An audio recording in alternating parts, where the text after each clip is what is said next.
Buenas noches, doctor. ¿Cómo están ustedes hoy? Muy bien, gracias. Me alegra muchísimo. Bueno,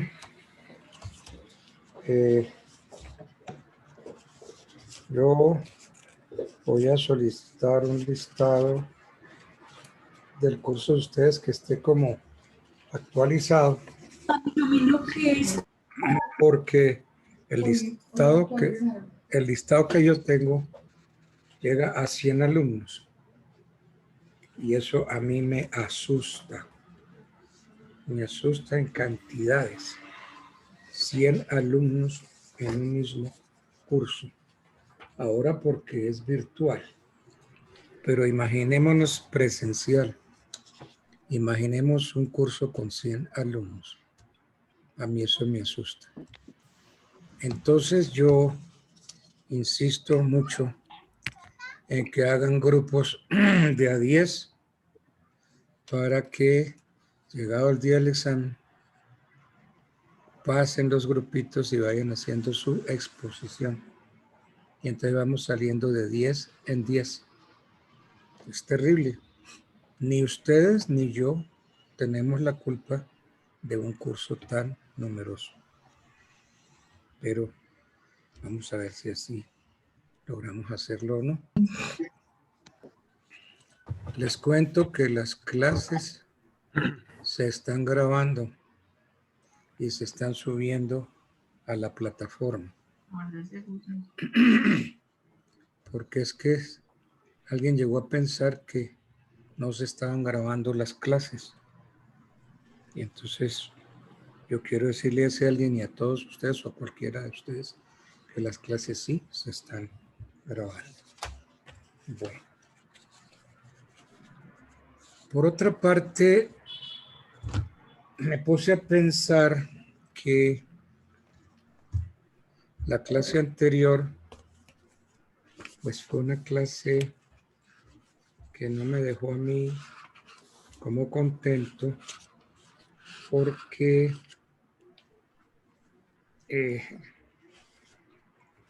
se puede hacer, pero como más preciso.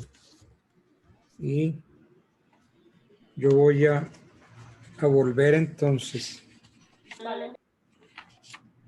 sobre los apuntes que tenemos hasta ahora de nuestra materia. No voy a ir a la parte histórica, no voy a ir al crédito lombardo, ni las ordenanzas de Barcelona, ni las ordenanzas de Felipe II, ni las ordenanzas de Bilbao, ni el Código de Comercio de España, ni de Alemania, etcétera, etcétera. Entonces yo voy a empezar por los antecedentes de la legislación comercial actual en Colombia sobre títulos valores. La idea es de que ustedes vayan revisando los apuntes que lograron captar o tener. Entonces, los que tengan apuntes los van confrontando para aclararlos, ampliarlos, y los que no tienen apuntes, aprovechen esta oportunidad para empezar a hacer unos buenos apuntes de títulos valores. Bueno. Ubiquémonos y que el título sea antecedentes de la legislación comercial actual sobre títulos valores.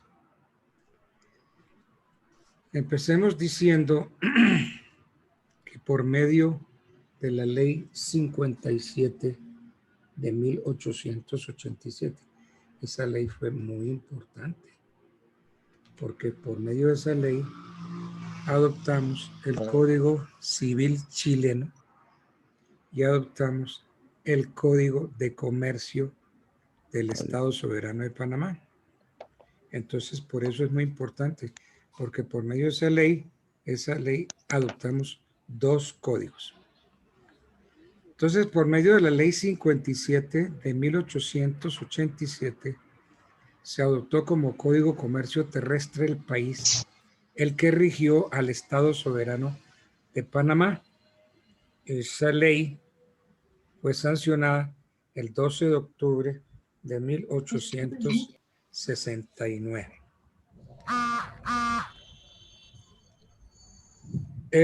Luego de esto, pues, vinieron una serie de leyes. Tengo un pitico muy interesante. Entonces, unas leyes que empezaron a hablar también de los títulos valores, pero ¿alguien me quiere quitar la cornetica, por favor? ¿Cómo el tema?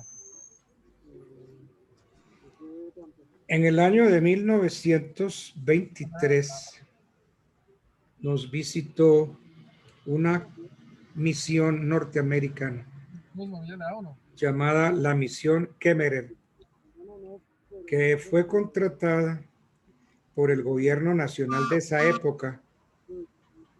Miren, perdónenme, ya esto me suena como a saboteo. Compañeros, apaguen el audio. Doctor, es un vibrador de un celular, doctor, pero no sabemos. Jefferson Sáenz, apaga el audio. Por favor.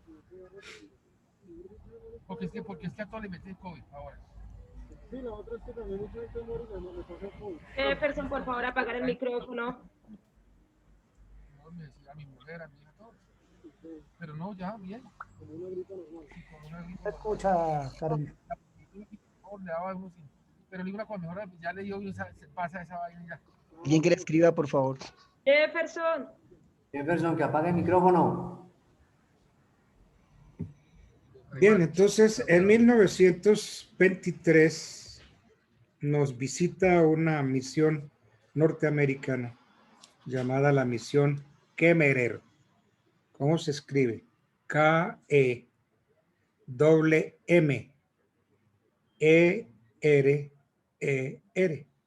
Kemmerer.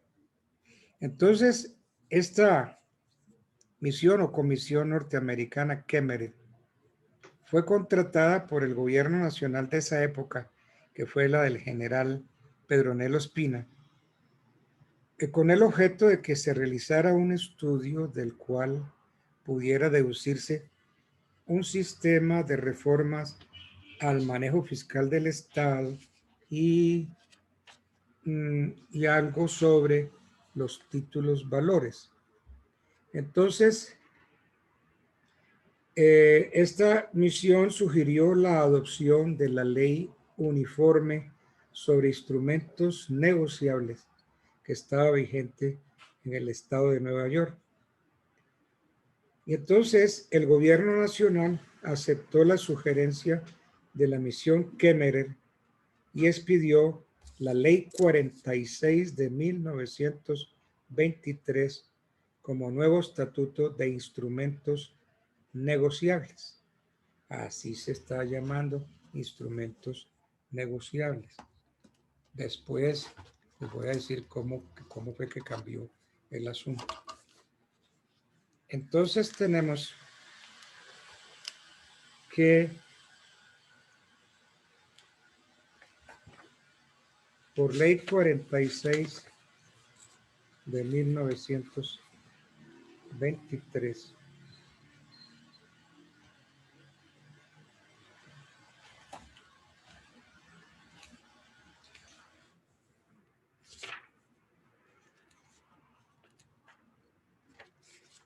se adoptó o se expidió el Código de Comercio.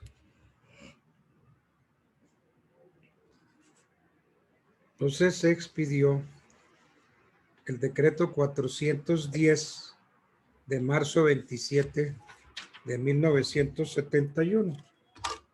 Ese es nuestro Código de Comercio. Pero la ley 46 del 23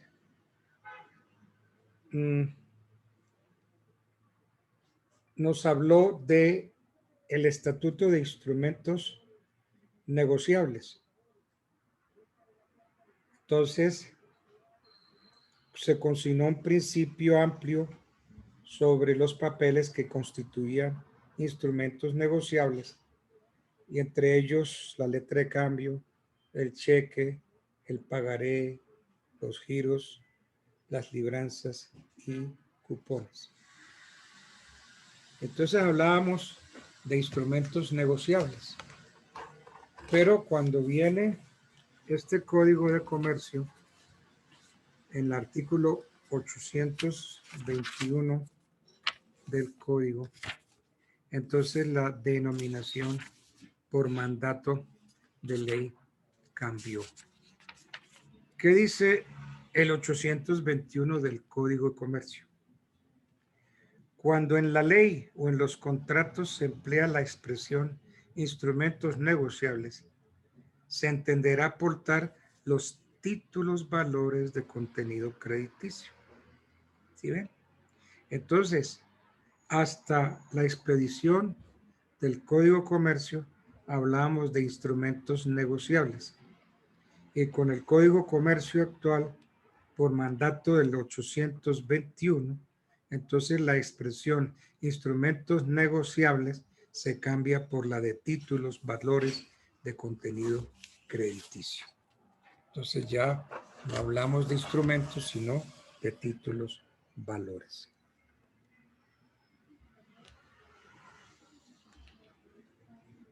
Pero ¿cómo se llegó a la legislación comercial actual del país? Entonces, no es de extrañar que desde la aparición de la Ley 46 de 1923, Ley Bancaria, a partir de ahí, pareciera que nació en el país una fuerte tendencia reformadora, y la manifestación más evidente la encontramos en el proyecto de Código de Comercio de 1958. Posteriormente, el Parlamento Latinoamericano, en el cual tiene asiento Colombia, en el año de 1965, encomendó al Instituto para la Integración de América Latina, pongan entre paréntesis, INTAL, el Parlamento Latinoamericano encomendó al Instituto para la Integración de América Latina. Este es un órgano del Banco Interamericano de Desarrollo que funciona en Washington. La redacción de un proyecto sobre la materia de títulos valores, que fue encomendada al profesor mexicano Raúl Cervantes Ahumada. Este código, redactado por Raúl Cervantes Ahumada, fue puesto a discusión de un grupo de notables catedráticos y peritos del derecho comercial que se reunieron en 1966 y se reunieron con el nombre conocido de Proyecto INTAL. Y este Proyecto INTAL fue aprobado en parte por nosotros, no todos, sino parte del proceso. Y luego entonces se expide, como les dije, el decreto 410 de 1971, que fue publicado el 16 de junio del 71 y se convierte en ley a partir del 1 de enero de 1972. Y entonces entra a regir entre nosotros el Código de Comercio. Pero el Código de Comercio nuestro es una copia del Código de Comercio para el Estado de Panamá.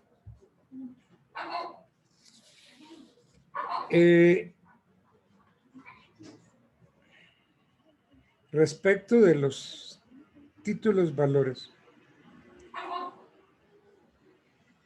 que están contemplados en el título tercero del libro tercero del Código Comercio se refiere, o la finalidad es el tratamiento de bienes mercantiles. Los bienes mercantiles se dividen en establecimientos de comercio, propiedad industrial y títulos valores. Repito entonces, los bienes mercantiles son establecimientos de comercio, la propiedad industrial y los títulos valores. Entonces los títulos valores son considerados como bienes.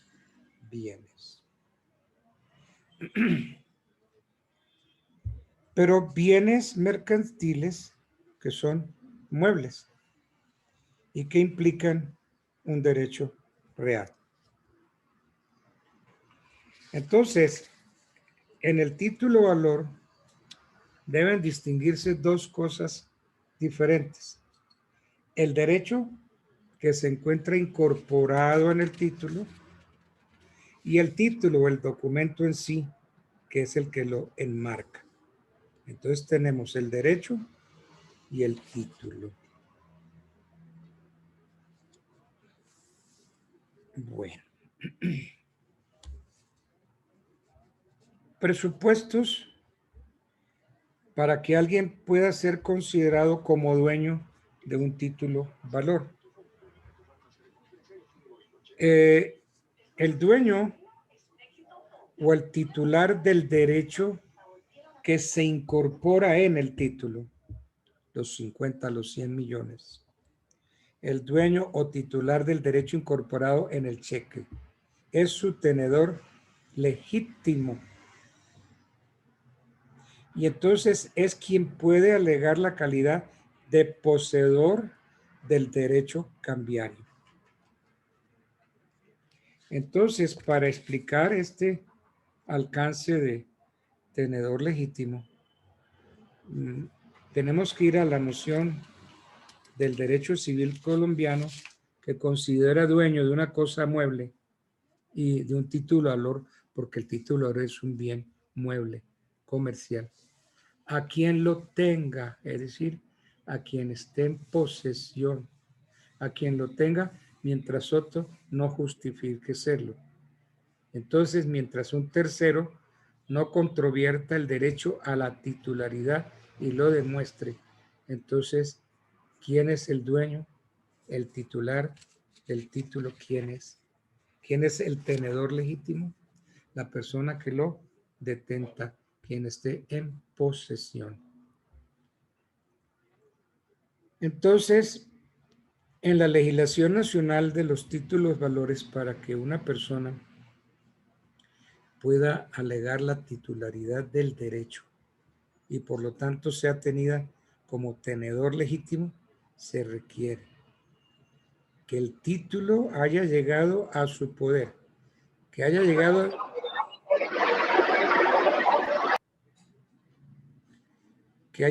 a su poder dicho título por haberse cumplido lo ordenado por la ley para su circulación, lo ordenado por la ley para su negociación. Y segundo, que lo adquiera de buena fe. En cuanto a la buena fe, ustedes saben por sus estudios de derecho civil que la buena fe se presume. Ahí vale la pena mirar los artículos 768 y 769 del Código Civil. Entonces, en razón de la buena fe,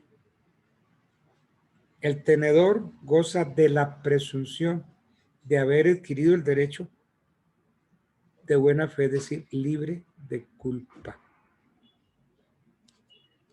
Entonces, el tenedor legítimo es un tenedor de buena fe. Bien, en la teoría de las obligaciones, cuando uno estudia el artículo 1494 del Código Civil,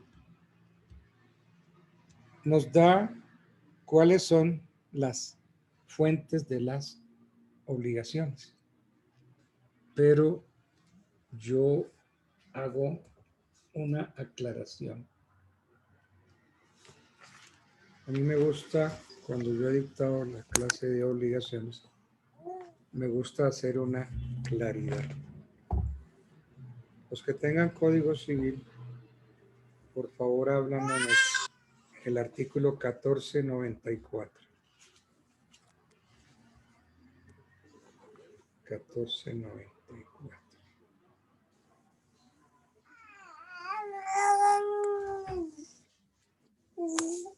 El 1494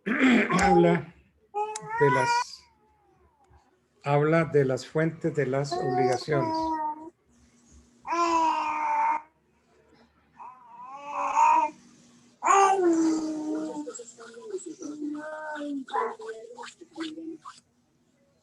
Macías, el audio, por favor. Juan Macías.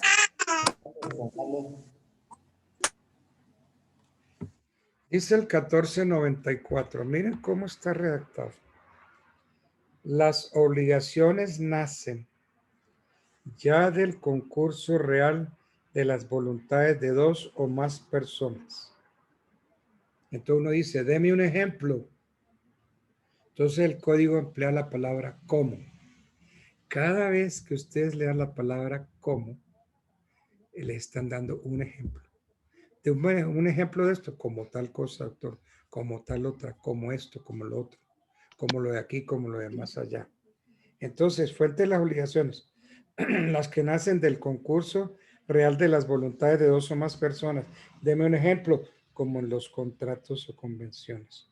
Segunda fuente, ya de un hecho voluntario de la persona que se obliga. Deme ejemplo, como en la aceptación de una herencia o legado y en todos los cuasi contratos.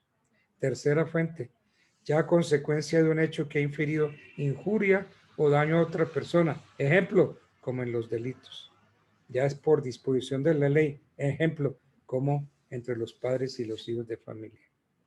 Entonces, los profesores enseñan, pero sin hacer claridad, cuáles son las fuentes de las obligaciones. Contrato, cuasi contrato, delito, cuasi delito y ley. Están dando como fuentes los ejemplos. ¿Sí me entendieron cuál es la inquietud? Cojan el código y léanlo. La primera fuente no son los contratos. Los contratos son ejemplos de la primera fuente. Porque ¿cuál es la primera fuente? El concurso real de las voluntades de dos o más personas. Ejemplo, contratos, convenciones. Entonces la primera fuente no es el contrato. El concurso real de las voluntades de dos o más personas. Deme la segunda fuente. Ya no va a ser el cuasi contrato, ¿no? Ya de un hecho voluntario de la persona que se obliga, como la aceptación de una herencia o legado, y en todos los cuasi contratos. Tercera fuente. No va a ser los delitos. A consecuencia de un hecho que ha inferido injuria o daño a otra persona. Deme un ejemplo de esa tercera fuente. A los delitos, doctor. Y última, por disposición de la ley. ¿Cómo? ¿Cómo? La obligación que hay entre los padres y los hijos de familia. ¿A ustedes les habían enseñado eso así en obligaciones? Pregunto. No, No, señor. no, doctor, no, señor. No. No, porque es que también los profesores leemos y no tenemos comprensión de lectura. Si un profesor de obligaciones enseña que las fuentes son el contrato, el cuasi contrato, el delito, cuasi delito y ley, está dando como fuentes los ejemplos. Los ejemplos. Deme un ejemplo de tal cosa. Ah, doctor, como esto, como lo otro. Deme ejemplo de un contrato de tracto sucesivo. Ah, doctor, como el arrendamiento. ¿Sí? No es que el contrato de tracto sucesivo sea el arrendamiento, no. El arrendamiento es un ejemplo de un contrato de tracto sucesivo. Entonces, las fuentes son las del 1494, pero bien entendidas, bien estudiadas. Pero para lo que nos ocupa para los títulos valores. Los tratadistas se han ido por las fuentes de Yoserán, porque es que ustedes saben que hay distintas fuentes de las obligaciones. Unos hablan del acto jurídico, del enriquecimiento sin causa, otros hablan del contrato. Yoserán nos habló de la ley y el contrato. Entonces, en última, las fuentes de las obligaciones para los títulos valores va a ser la ley y el contrato. Y para algunos, las únicas fuentes de las obligaciones también son la ley y el contrato. Para otras no, para otras personas no. Para otras personas, por ejemplo, la responsabilidad civil en sus 4 modalidades: precontractual, contractual, postcontractual y extracontractual. Esa es una gran fuente de las obligaciones.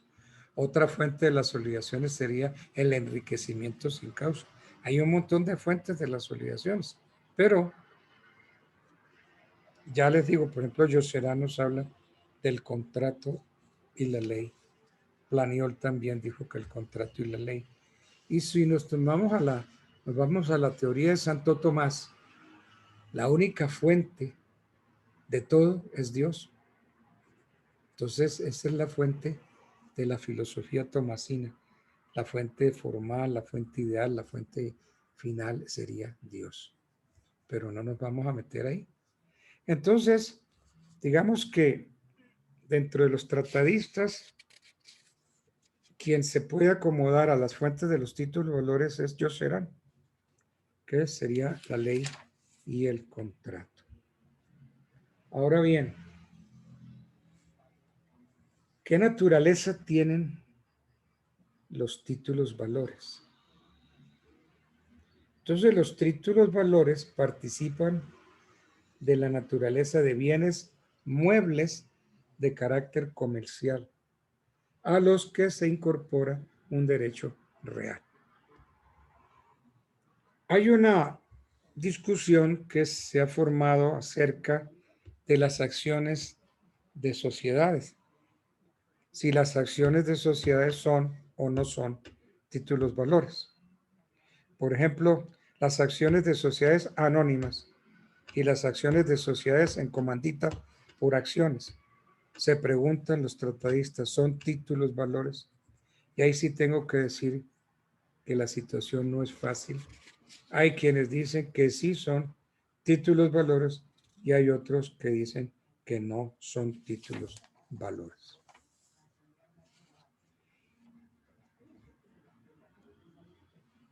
No nos metamos ahí, sigamos analizando. ¿Cuáles serían entonces las características del título valor y dónde están consignadas esas características?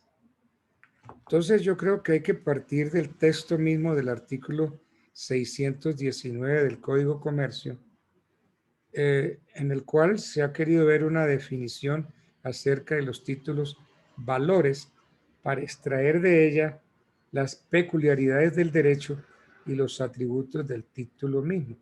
El citado artículo nos dice, los títulos valores son documentos. Espere, yo abro.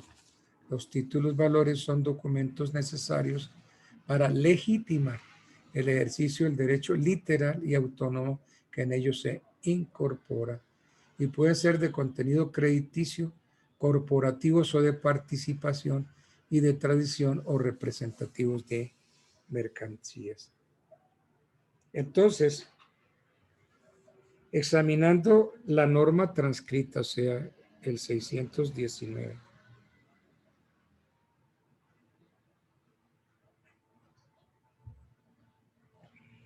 podemos extraer las características de los títulos valores. ¿Cuáles son? La incorporación, la legitimación, la literalidad y la autonomía. Características de los títulos valores. La incorporación, la legitimación, la literalidad y la autonomía. tomemos el primero. ¿Qué es y a qué se refiere la incorporación? El 619 nos dice el ejercicio del derecho literal y autónomo que a ellos se incorpora. Entonces, está significando el artículo 619 que la incorporación está ligada al derecho,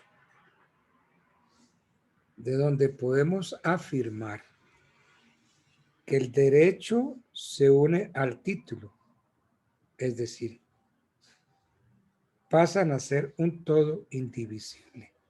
El derecho y el título se subsumen en uno, pasan a ser un todo indivisible, como que se funde el derecho y el título. Eso es la incorporación. Entonces, ¿quién puede ejercer el derecho? Solo puede ejercer el derecho quien posea el título valor y mediante su exhibición. Entonces, el poseedor del título está legalmente facultado para ejercer el derecho contenido en él. Ahora, hay casos en que el título se extravía, lo hurtan, se daña. Entonces, el tenedor del título que lo haya extraviado o le haya sido hurtado puede pedir su reposición. Pero eso no es tan fácil. Mire, amigo, se me dañó el cheque, reempláceme. Amigo, vea, le cayó agua a la letra, reempláceme. Entonces, eso no es tan fácil. Y entonces hay que ir a un proceso judicial donde se pide la reposición del título valor. Bueno. La legitimación, ¿qué es y a qué se refiere?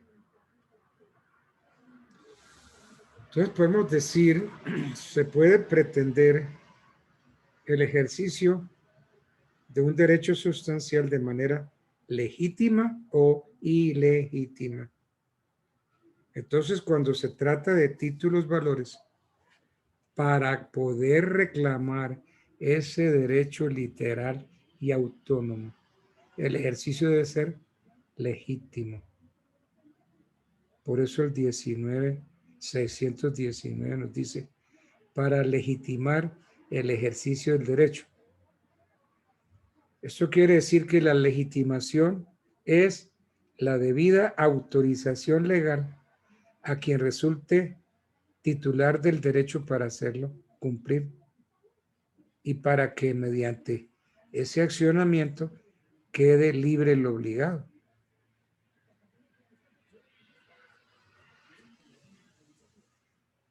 Bueno.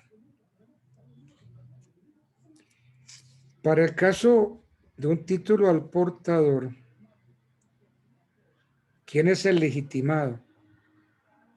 Para el caso de un título al portador, se entiende como legitimado quien lo exhiba.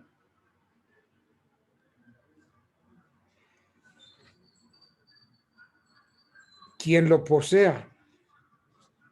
Entonces, el tenedor legítimo del título valor es la persona quien lo tenga, quien lo posea, conforme a su ley de circulación.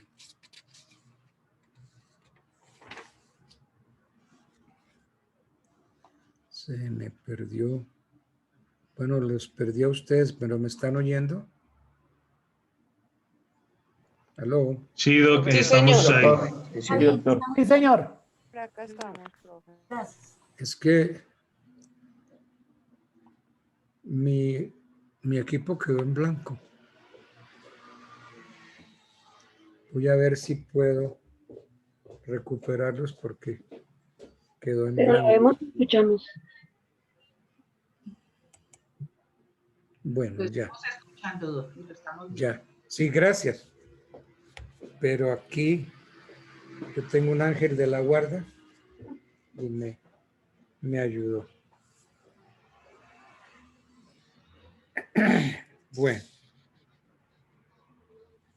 ¿estamos que en la literalidad? No, estábamos en la legitimación, doctor. Sobre el título del portador, doctor. La legitimación, doctor, que dijo que quien lo presenta es quien tiene la legitimidad sobre el título. Artículo 647.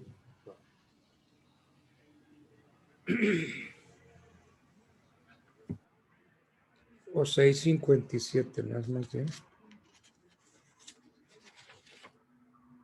Bueno. Venía hablando entonces de la legitimación, ¿cierto? Entonces, creo que les dije que se considera como tenedor legítimo de un título de valor a quien lo posea conforme a su ley de circulación. Esto en razón del ordenado por el 647 del Código de Comercio. Busquemos a ver qué dice el 647 del Código de Comercio.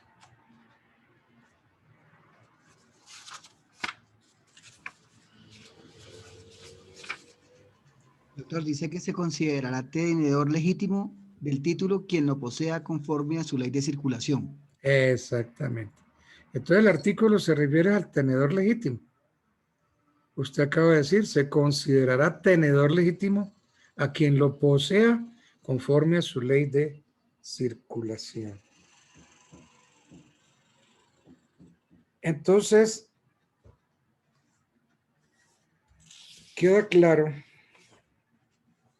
que el tenedor es a quien lo posea. ¿Cómo le llegó? Por ley de circulación, porque se lo endosaron, porque le suscribieron el documento. En fin. El otro principio, otro de los principios es la autonomía. ¿Qué es la autonomía?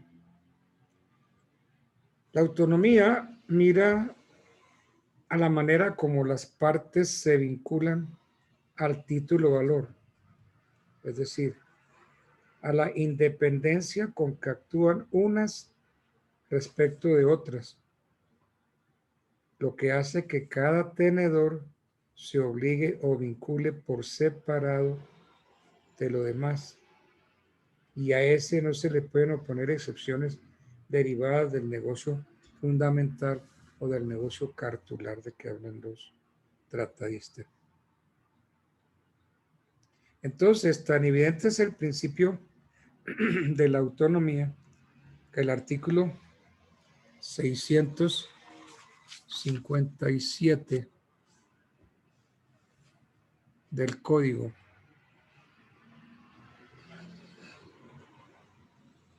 establece que el endosante se obliga de este modo frente a los tenedores posteriores del título y puede liberarse de responsabilidad insertando notas que sí lo digan.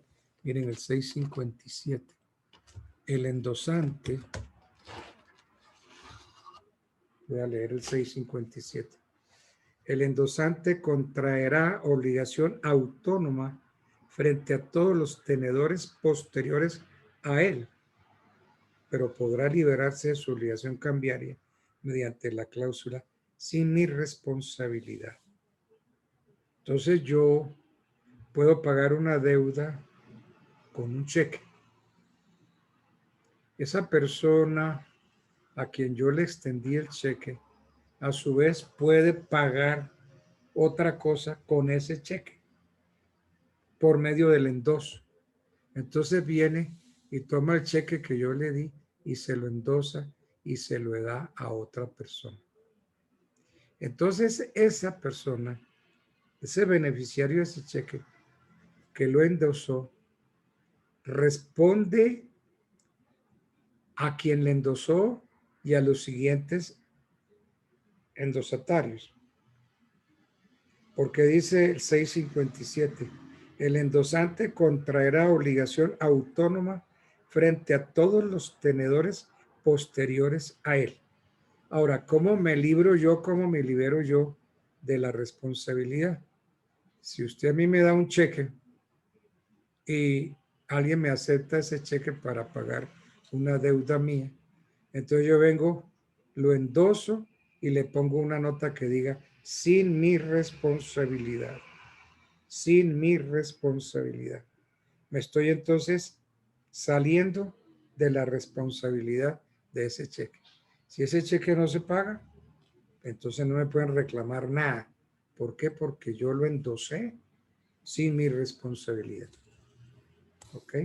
Pero si lo endoso así, lisa y llanamente, entonces respondo frente a los que sigan en la cadena de endosos. La literalidad. ¿Qué es la literalidad? La literalidad no es propio ni tampoco exclusivo de los títulos valores. Entonces, dice el 619 del código, dice los títulos valores son documentos necesarios para legitimar el ejercicio del derecho literal y autónomo que en ellos se incorpora. Entonces, todo lo que se incorpore en un título ha de preferirse siempre la letra, porque puede ser que se expida en letras y números, pero si se presta para confusiones, prima la literalidad sobre los números.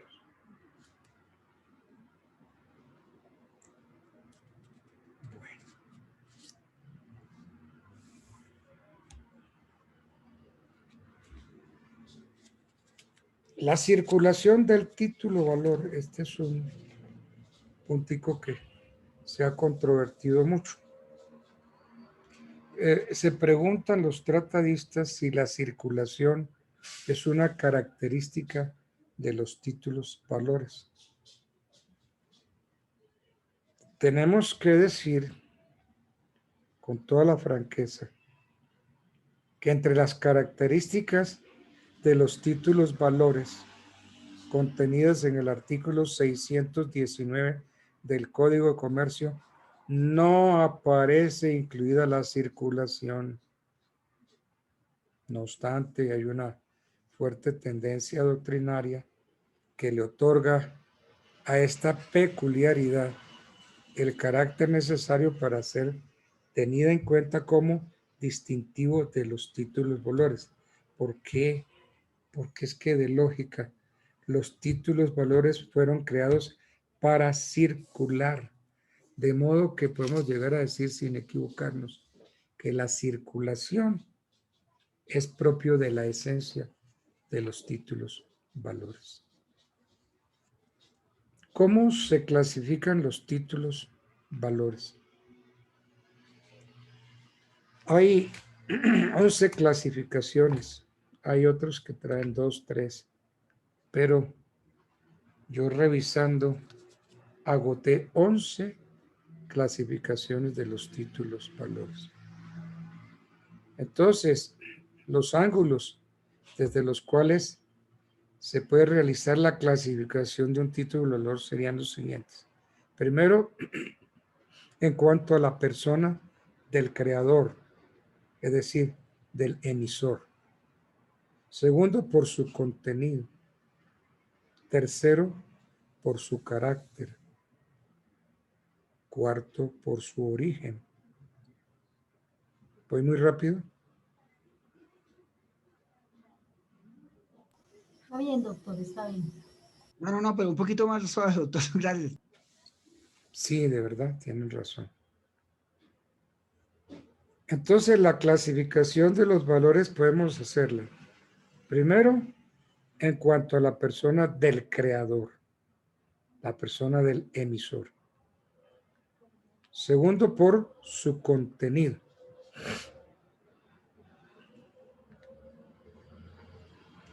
Tercero, por su carácter. Cuarto, por su origen.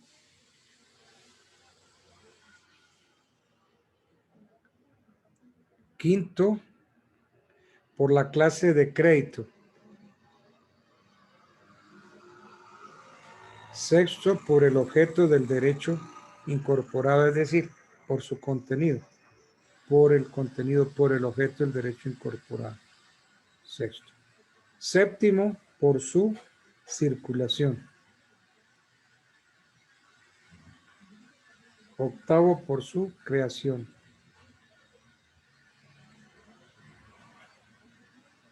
Noveno, por el derecho que encierran. Décimo, por el contrato fundamental. Y décimo primero, por su lugar de creación. Vamos a mirar algunos. Miremos qué son los títulos valores en cuanto a la persona de su emisor, es decir, de su creador, el punto primero. Hay una división tradicional de nuestro derecho. Nosotros dividimos el derecho en público y privado. Y entonces, de igual manera, los títulos valores pueden ser públicos o pueden ser privados. Si son creados por el Estado, los títulos valores son públicos. Y son creados por particulares, entonces son privados, de conformidad con el derecho público y privado.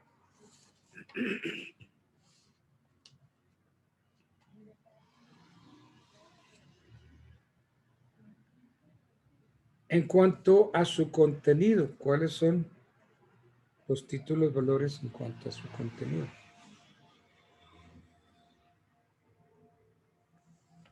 Vemos que unos títulos valores tienen por objeto el pago de sumas de dinero. En cambio, otros cambian de prestación. Ya no versan sobre entrega de dinero, versan sobre cosa distinta de dinero. Por ejemplo, mercancías. Ahora, entre los títulos representativos de dinero, no es que sean dinero, sino que representan dinero. Entre los títulos representativos de dinero, podemos citar la letra de cambio, el pagaré y el cheque. Ahora, entre los títulos representativos de mercancías, podemos citar los certificados de depósito, los bonos de prenda, las cartas de porte, el conocimiento de embarque, la factura cambiaria de compraventa y la factura cambiaria de transporte.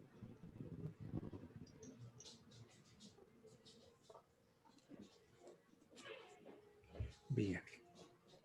Hay otra clasificación de los títulos valores. Por ejemplo, según su origen. Podemos decir que atendiendo a su origen, los títulos valores se dividen en reglados y no reglados.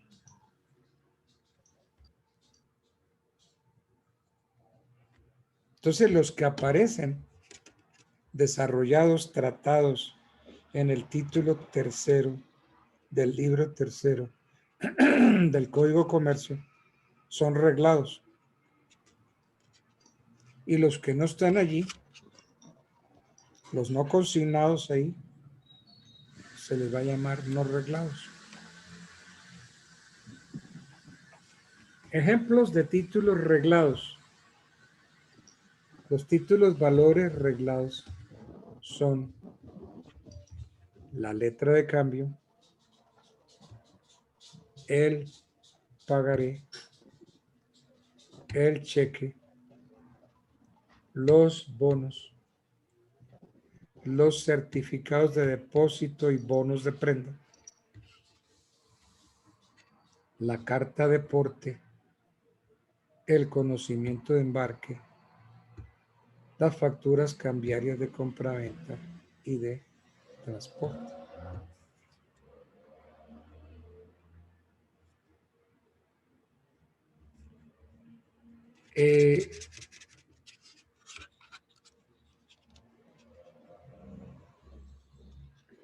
Les recomiendo que recuerden los títulos ejecutivos complejos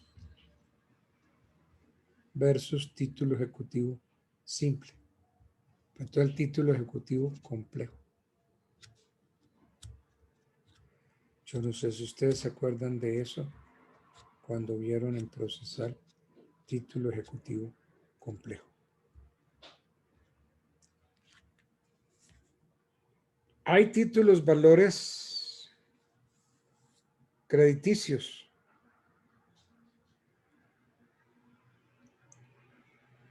Estos títulos de crédito.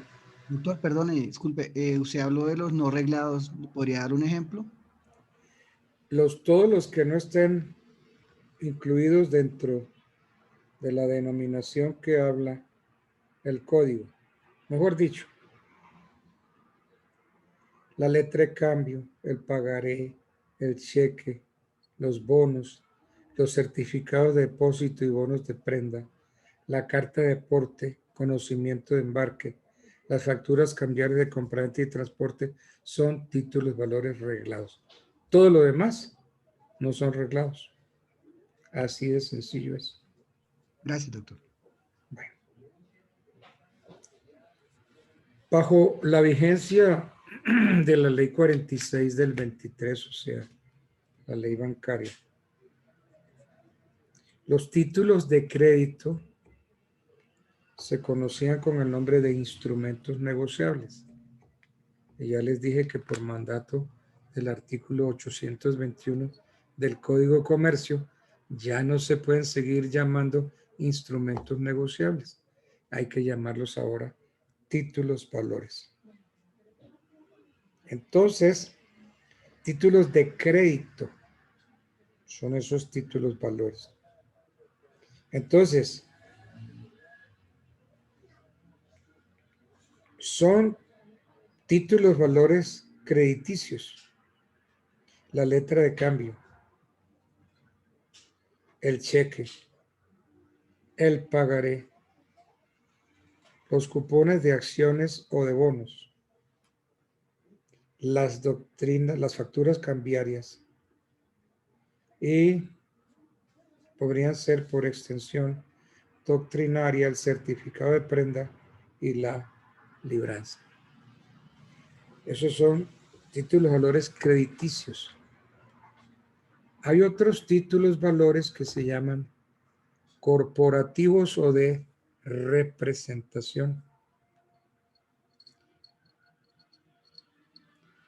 Por ejemplo, las acciones de sociedades anónimas o en comandita por acciones o los bonos de deuda pública son valores corporativos o de representación.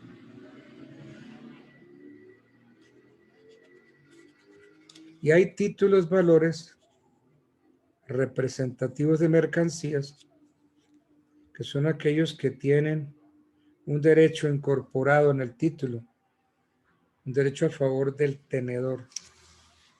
Entonces, serían títulos representativos de mercancías, el bono de prenda, el certificado de depósito, el conocimiento de embarque o de transporte, las facturas cambiarias de compra-venta y de transporte.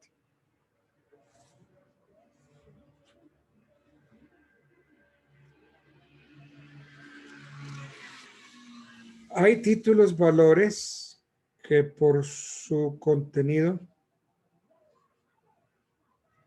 podemos dividirlo en reales, obligacionales y personales. Ahora, por su forma de circulación, ¿cómo podemos clasificar los títulos valores?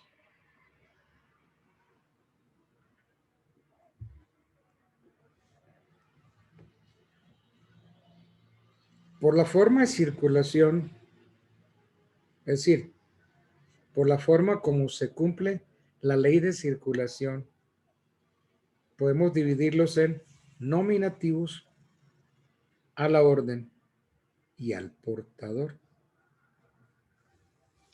Nominativos, ¿cuáles son? Son títulos nominativos, como su nombre lo indica, aquellos que se crean a favor de determinada persona. Por ejemplo, las acciones de sociedades anónimas, las acciones de sociedades en comandita, la póliza del contrato de seguro terrestre, el certificado de seguro de transporte. Eso es títulos nominativos. Con respecto a los títulos a la orden, hay necesidad de referirnos al artículo 651 del Código de Comercio. ¿Qué dice el 651?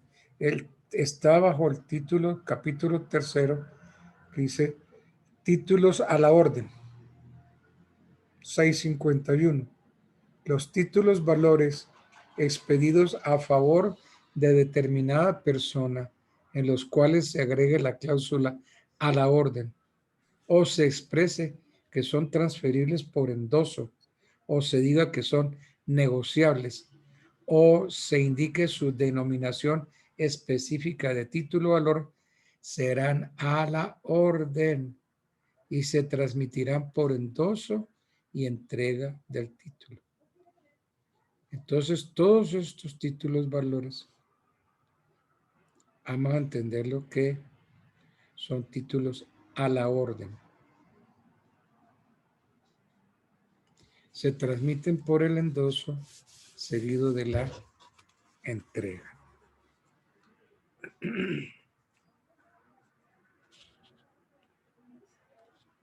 También puede decir que se puede indicar que son negociables.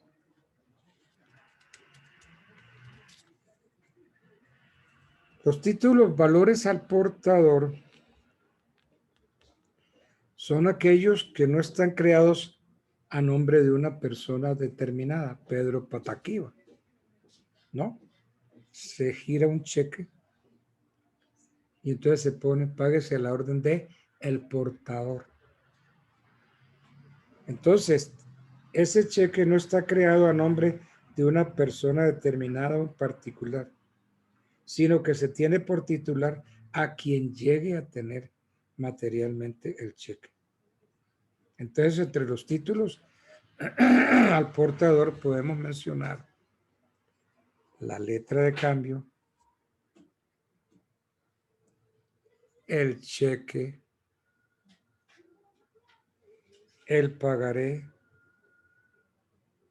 el certificado de depósito y el bono de prenda, la carta de porte y el conocimiento de embarque y el certificado de seguro de transporte. Ahora bien, ¿Cómo pueden clasificarse los títulos valores atendiendo a la forma de su creación?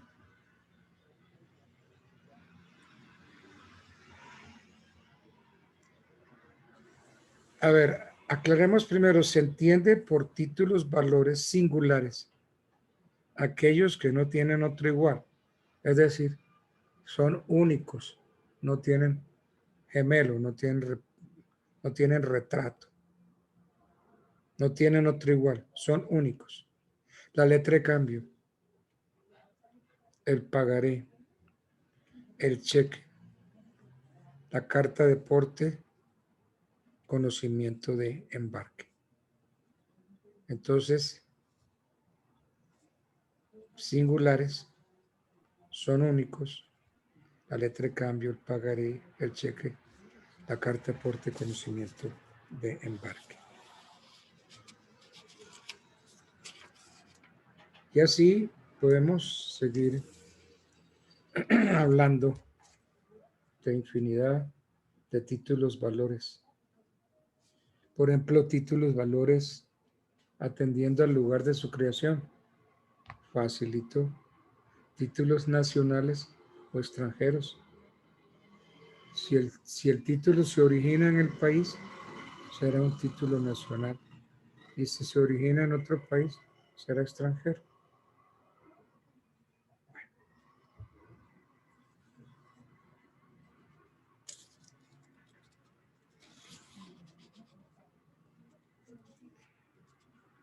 ¿Qué se requiere para que un título valor surta sus efectos?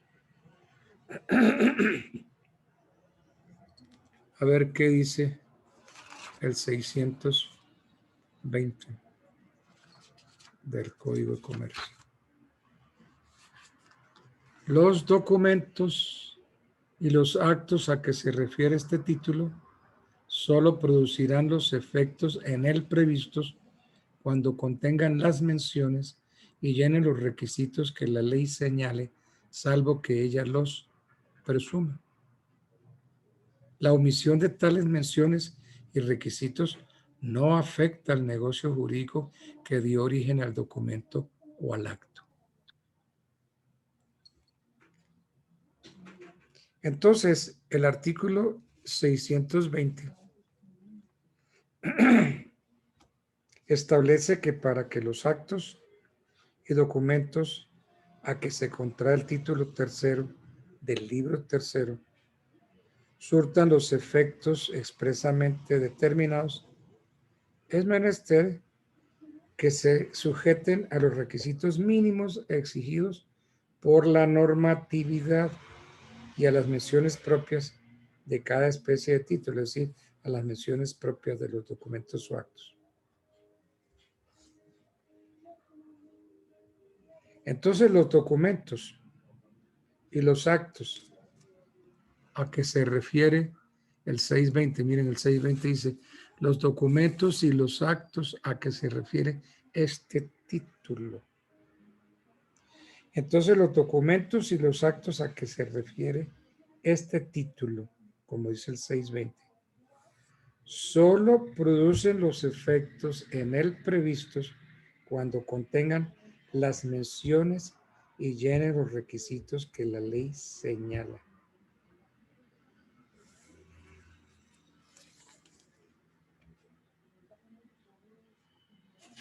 Entonces, el Código de Comercio lo que dispone es que se diga cuál es el contenido del derecho. Entonces tenemos la letra de cambio, el pagaré, el cheque, la libranza. Son documentos representativos de dinero. Incorporan un dinero, un valor.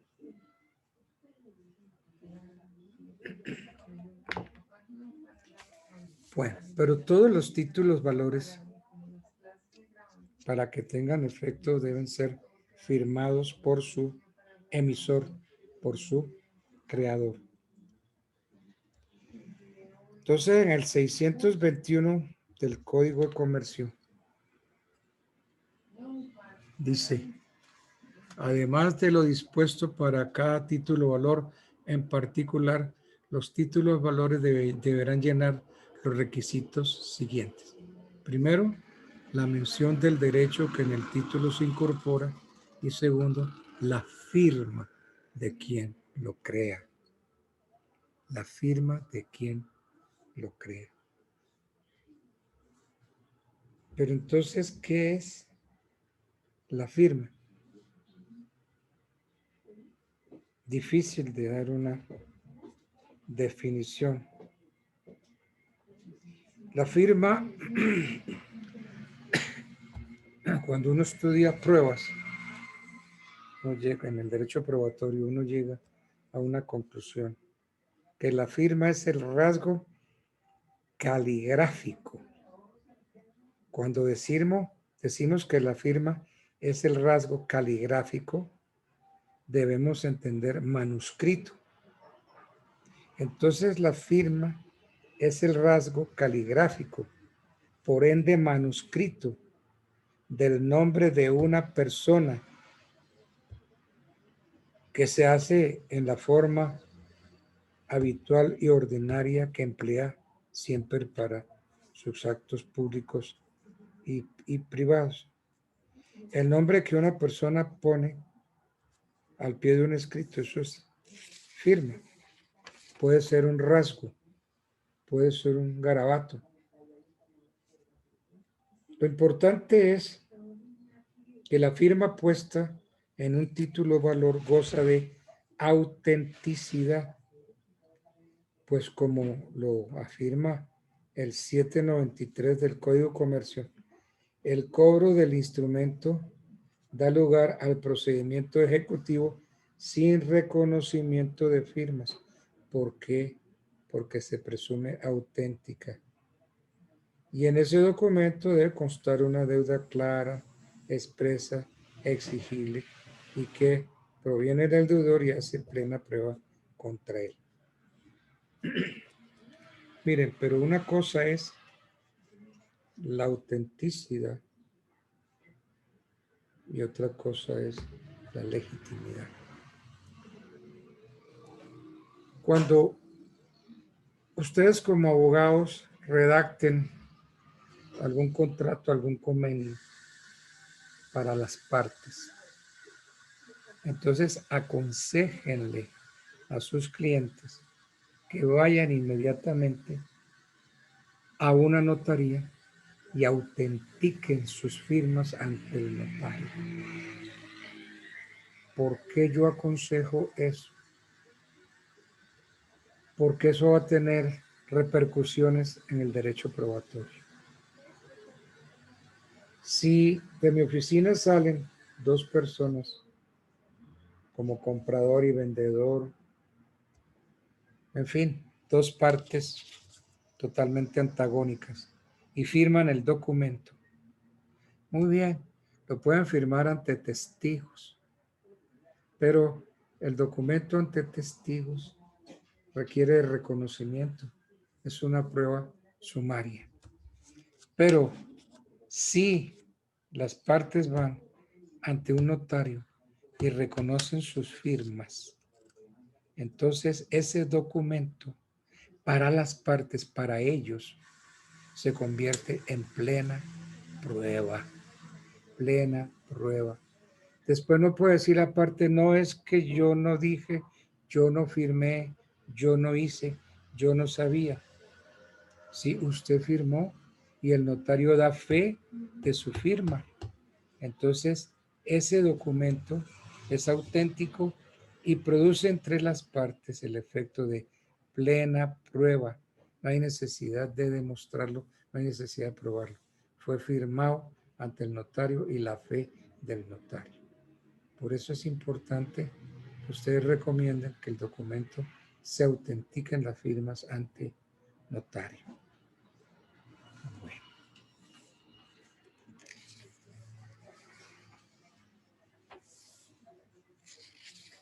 Hay distintos tipos de firma. Recordando mis clases de títulos, valores. Yo me acuerdo que yo estudié varias clases de firma. Por ejemplo, firma sin autorización, firma por procuración,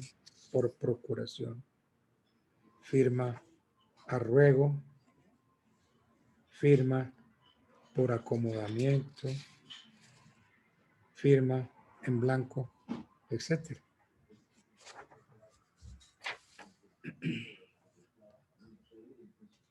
¿En qué consiste la firma por procuración? Tenemos que advertir que quien firma por procuración no compromete su responsabilidad personal, solo suscribe por otro de quien se supone tiene facultad para ello.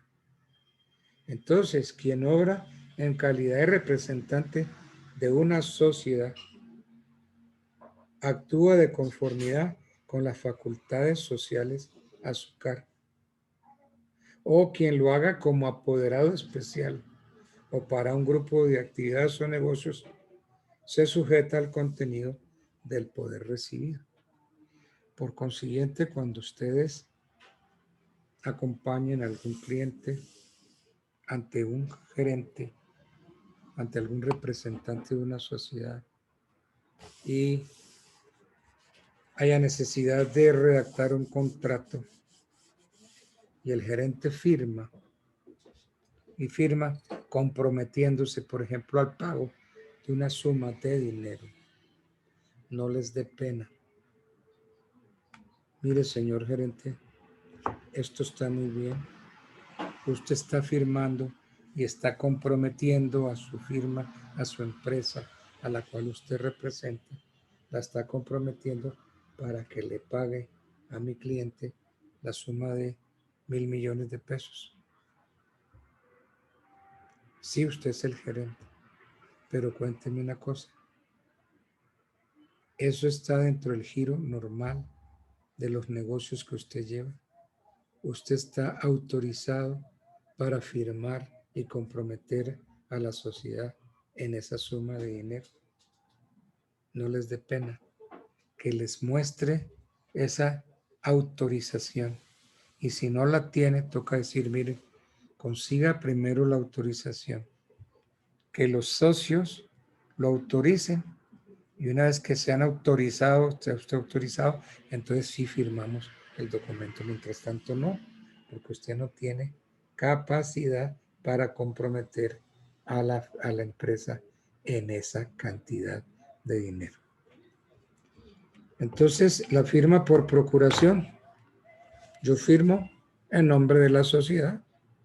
Yo no comprometo mi responsabilidad personal.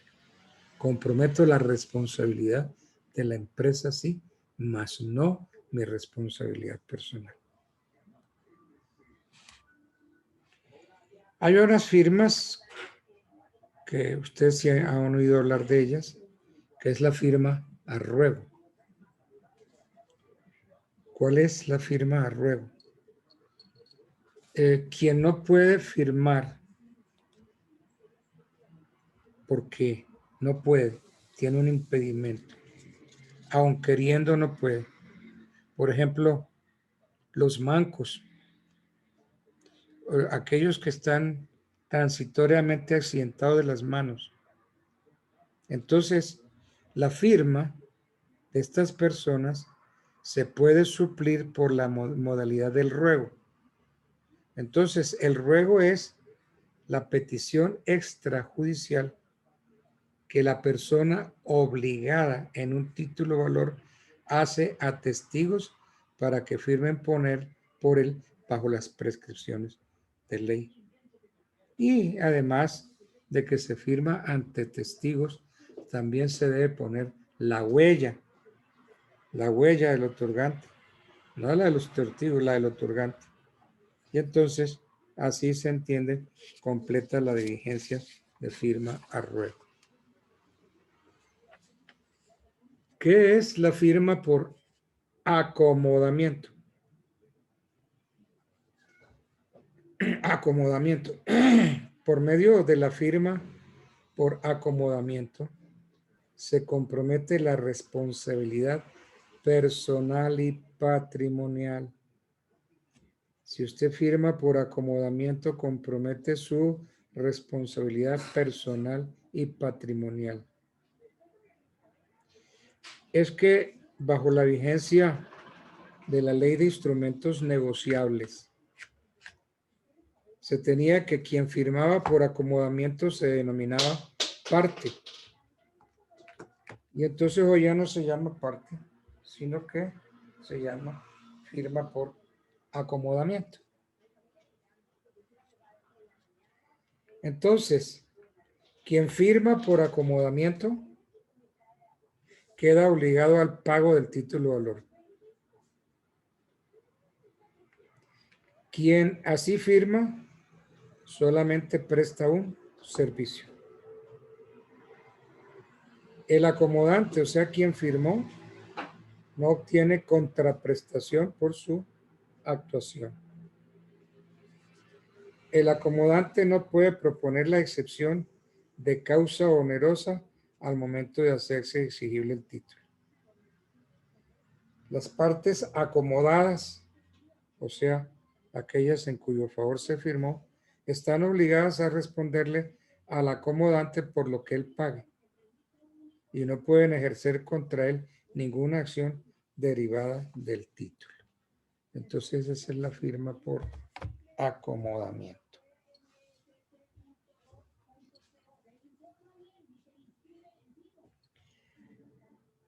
Hay una firma que se llama en blanco.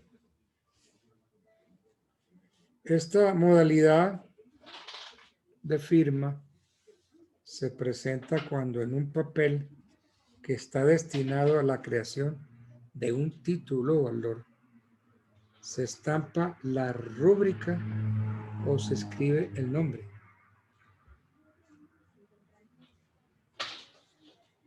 Entonces, la primera condición para la existencia del título es que su creador, mediante el acto de la firma, quiera obligarse.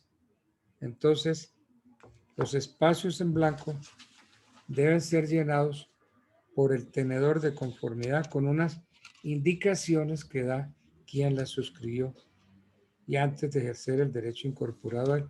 Miren que cuando uno pide un préstamo en blanco al banco, el banco lo hace a uno firmar pagarés en blanco. No ponen cuantía, ni ponen días de pago, ni nada, sino firme aquí. Entonces uno firma el pagaré. Y entonces inmediatamente le traen a uno ya unas autorizaciones que previamente uno las ha dado. Y entonces le hacen firmar a uno las autorizaciones. De modo que si se llegó el día del pago y yo no pagué, entonces me pueden ejecutar con el documento que ya está firmado. Lo firmé en blanco, pero lo firmé de conformidad con las instrucciones, con las autorizaciones.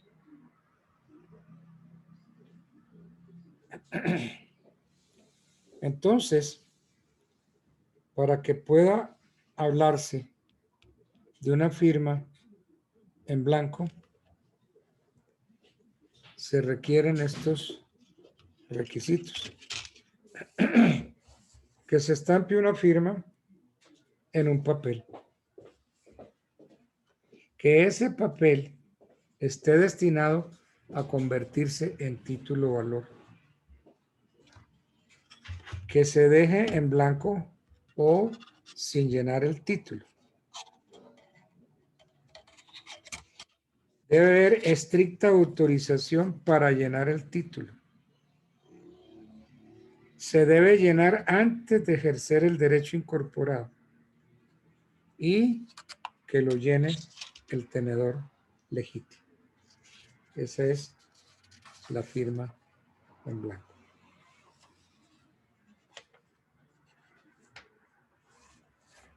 Bueno. Es que estoy recordando todo lo que se habló, que me dio la impresión de que fue una clase como desordenada. Y a mí no me gusta eso. Me gusta que todo tenga un orden, una secuencia.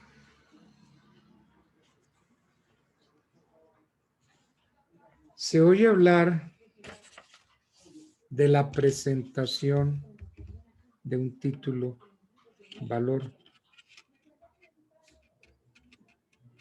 La presentación del título valor es de suma importancia en la teoría general de los títulos valores. ¿Por qué? Porque determina el momento a partir del cual es aceptado el título o a partir de cuando es exigible. Pero, ¿para qué se presenta un título valor? Entonces, la finalidad de la presentación de un título valor cumple dos funciones de capital importancia. Una, para saber si la obligación cambiaria contenida en el título resulta aceptada. Para saber a partir de qué momento. Y otra para que el obligado, primera o secundariamente, pueda descargar el título y su tenedor para ejercer el derecho incorporado. Entonces, tenemos, por ejemplo, que para el cheque debe ser presentado para su pago dentro de los 15 días siguientes a la fecha de emisión. Si el cheque me lo entregaron a mí el 1 de enero de este año, la ley me dice que tengo 15 días para presentarlo para su pago. Es decir, puedo presentarlo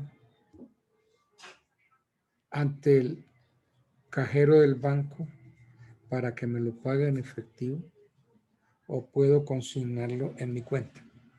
En todo caso, lo importante es que eso se haga en los primeros 15 días, es decir, los 15 días siguientes a la fecha de la emisión del título, la presentación para su pago.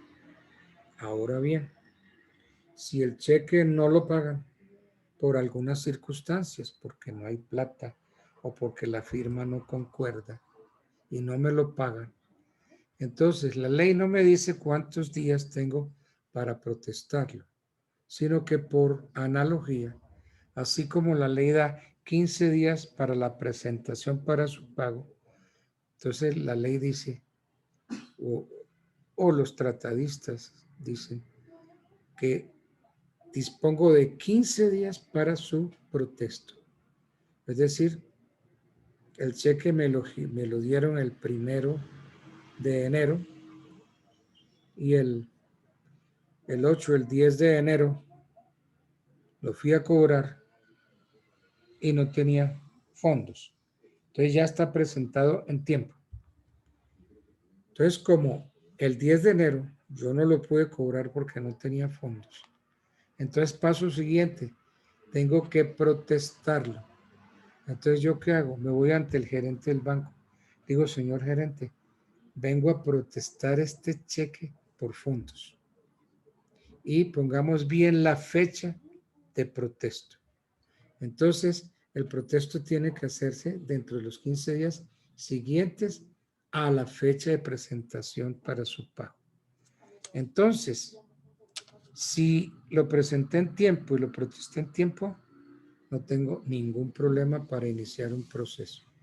Pero si resulta que no lo presenté en tiempo y no lo protesté en tiempo, me opera lo que se llama la caducidad de la acción cambiaria. De modo que si yo presento un proceso ejecutivo para reclamar un cheque que no me pagaron, si no lo protesté en tiempo, el juez me inadmite la demanda porque se presenta el fenómeno de la caducidad de la acción cambiaria. Y si no lo hace el juez, lo puede hacer el demandado. Presenta la excepción de la caducidad de la acción cambiaria porque no fue presentado en tiempo para su pago o no fue protestado el cheque. Entonces, es importante la presentación del título valor.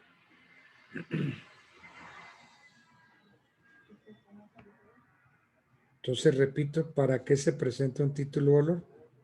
Entonces, la finalidad de la presentación cumple dos funciones. Una, para saber si la obligación cambiaria contenida en el cheque resulta aceptada, para saber a partir de qué momento o en qué momento. Y la otra, para que el obligado primaria o secundariamente pueda descargar el título.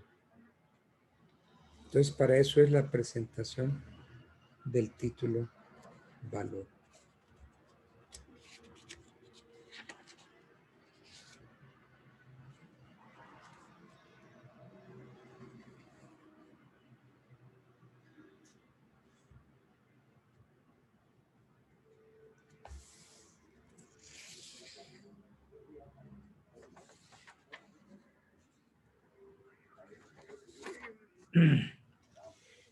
Podemos hacernos una pregunta. ¿De qué deriva la eficacia? ¿De qué deriva la eficacia la obligación cambiaria? Entonces, acudiendo al 625 del Código de Comercio, podemos decir que la eficacia del título valor está determinada por dos presupuestos. Uno, la firma del documento. Y otro, la entrega con la intención de hacerlo negociable de acuerdo con su ley de circulación. Entonces, ¿de qué deriva la obligación cambiaria? De esos dos presupuestos, de la firma del documento y de la entrega de hacerlo negociable.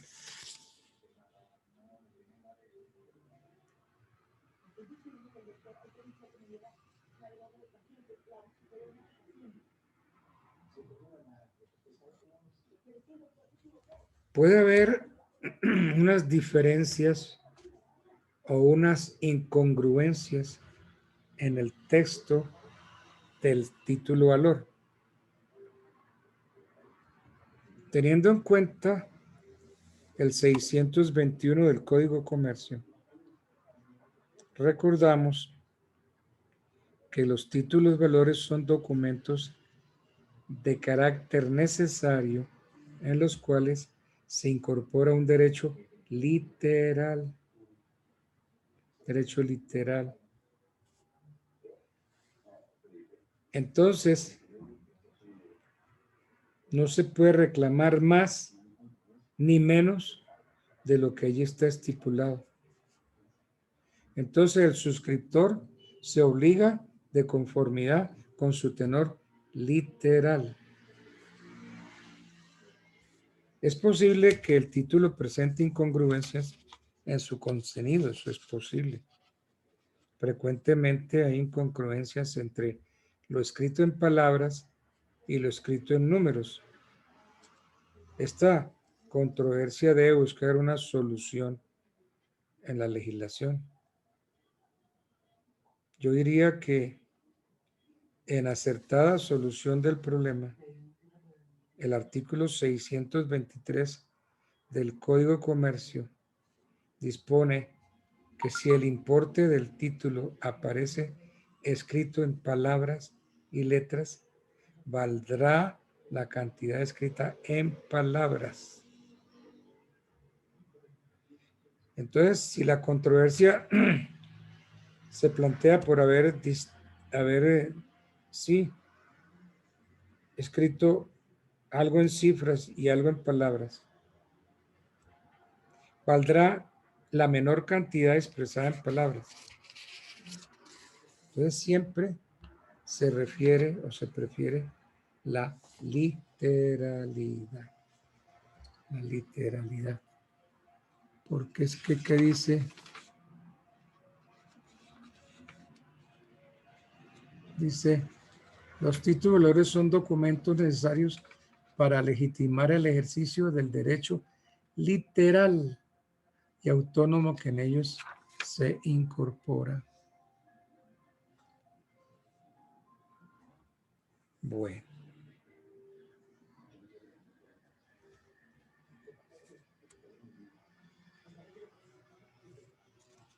Bueno.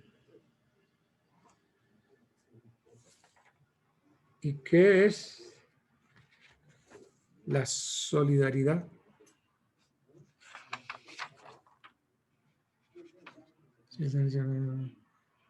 La solidaridad. Es decir, la solidaridad de las partes, ¿no? Aquí tenemos que acudir al Código Civil.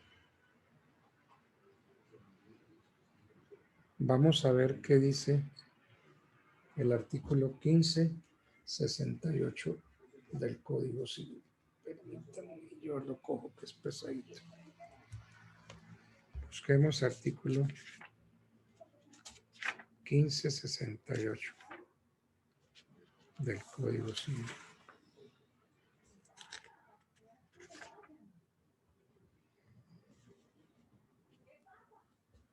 Este 1568 está enmarcado dentro de un título que habla de las obligaciones solidarias. Dice el 1568. En general, cuando se ha contraído por muchas personas o para con muchas la obligación de una cosa divisible, cada uno de los deudores en el primer caso es obligado solamente a su parte o cuota en la deuda, y cada uno de los acreedores en el segundo solo tiene derecho para demandar su parte o cuota en el crédito. Entonces, habla el 1568 de las obligaciones solidarias. Obligaciones solidarias.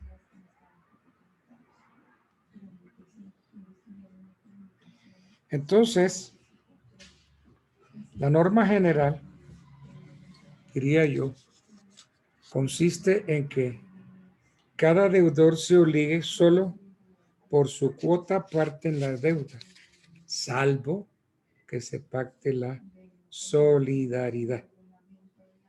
Entonces, la solidaridad requiere la existencia de los siguientes elementos. Que existan varios sujetos pasivos o activos. Que el objeto de la obligación sea divisible, porque si no estaríamos ante una obligación indivisible, cuyo objeto es por naturaleza imposible de fraccionar. Si el objeto no es divisible, no hay nada que hacer. Todos los titulares deben serlo del mismo derecho, o todos los deudores serlo de la misma obligación. Que la obligación se extinga por el pago hecho por un codeudor o a un coacreedor. Y la solidaridad debe provenir de la ley, del testamento o de la voluntad de las partes. Entonces de ahí sacamos una conclusión. La solidaridad no se presume. Lo vimos en obligaciones. ¿Cómo puede ser la solidaridad? La solidaridad puede ser activa o pasiva. Hay solidaridad activa cuando hay varios acreedores y hay solidaridad pasiva cuando hay varios deudores.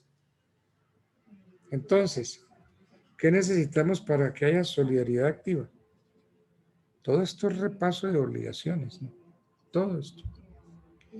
Para que exista solidaridad activa, o sea, solidaridad entre acreedores, se requiere que existan varios acreedores. Que la obligación tenga por objeto una misma cosa. Que el objeto debido figure a cargo de una misma persona. Es decir, que el deudor sea esa misma persona. Y finalmente, que cada uno de los acreedores tenga derecho a demandar el pago de la obligación, quedando esta extinguida desde el mismo momento en que cualquiera de los acreedores reciba del deudor el objeto debido. Ese es requisitos de la solidaridad. ¿Cuáles serían los efectos de la solidaridad?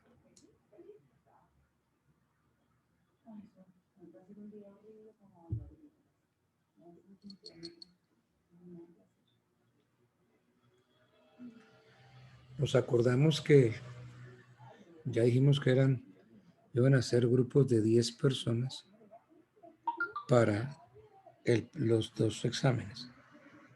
Los que formen el grupo que presenten el primer examen, ese mismo grupo debe presentar el segundo examen. Y la idea es de que ustedes, sobre todo lo que lleguemos a ver para la fecha de los exámenes, escojan un tema y entre todos me lo exponen. No es que habla uno o dos y los demás se echan a dormir, no.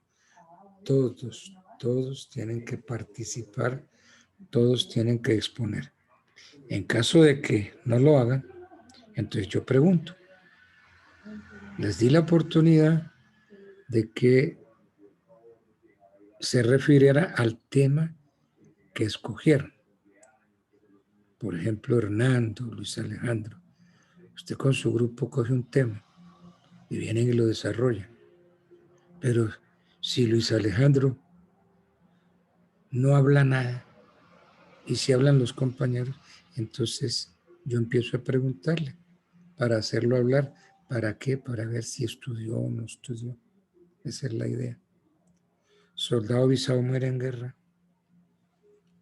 Bueno.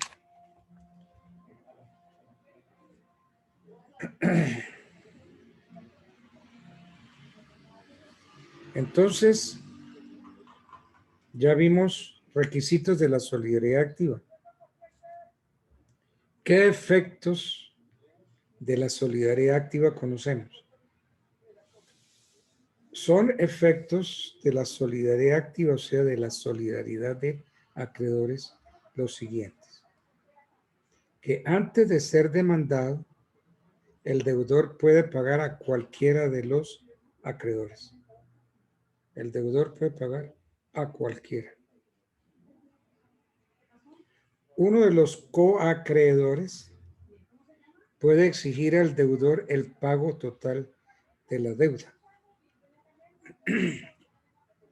El pago que el deudor haga a un acreedor extingue la obligación respecto de los demás coacreedores. La prescripción se interrumpe para todos los acreedores. Y si el deudor es constituido en mora por un coacreedor, también lo está respecto a los demás. Todos los acreedores deben repartirse a prorrata de su derecho el objeto de la obligación. Y cada uno de los acreedores tiene contra los demás la acción de in rem verso. La acción in rem verso. Esto es requisitos de la solidaridad activa, efectos de la solidaridad activa.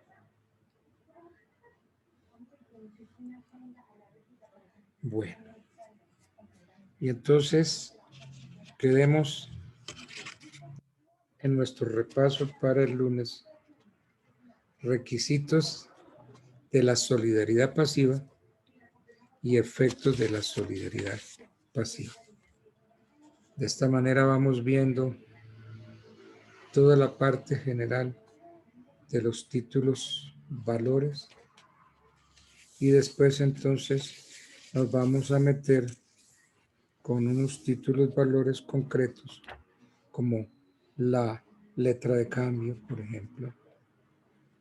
Entonces veríamos la letra de cambio en su aspecto formal, intentar una definición de la letra, requisitos de la letra de cambio,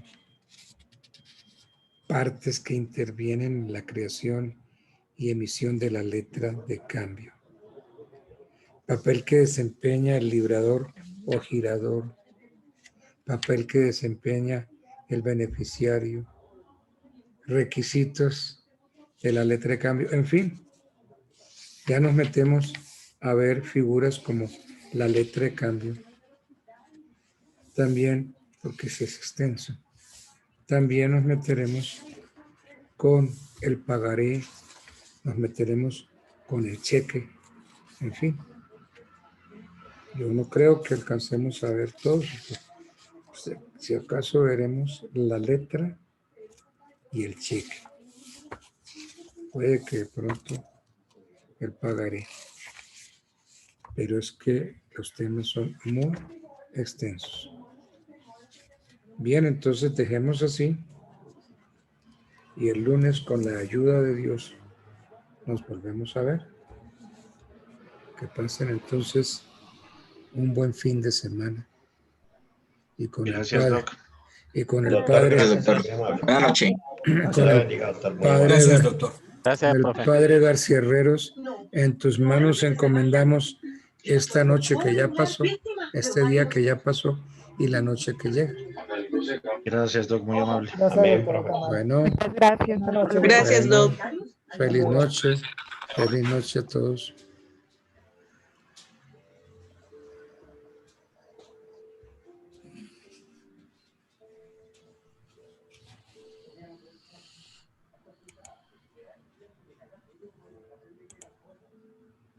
¿Dónde presionaste? No, espera un segundito que quiero ver aquí. Espero que haya grabado. 1503.